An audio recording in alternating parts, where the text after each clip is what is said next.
ప్రకాశం జిల్లా గిద్దలూరులో మున్సిపల్ కార్మికులు సోమవారం నిరసన కార్యక్రమాన్ని చేపట్టారు. ముందుగా పట్టణంలో ర్యాలీ నిర్వహించి అనంతరం గాంధీ బొమ్మ సెంటర్లో మానవహారంగా ఏర్పడి నినాదాలు చేశారు.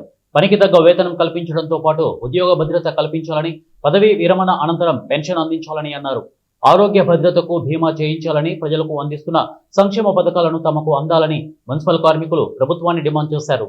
ఈ యొక్క సమస్యల మీద సమ్మె చేస్తూ మా యొక్క పను విధులను బహిష్కరించి మేము ఈ సమ్మె చేస్తున్నా గానీ ప్రభుత్వం మా పట్ల కనికరం లేకుండా ఇంకనూ ఈ సమస్యను కొలిక్కి తీసుకురాకుండా ఈ సమస్యను పరిష్కరించి ముందుకు సజావుగా జరపాలని చూస్తుంటే మా మీద కొంచెం కూడా శ్రద్ధ చూపకుండా ఇంకా నిమ్మకు నీరెత్తినట్టుగా వ్యవహరించడం ఇది సమావేశం కాదు.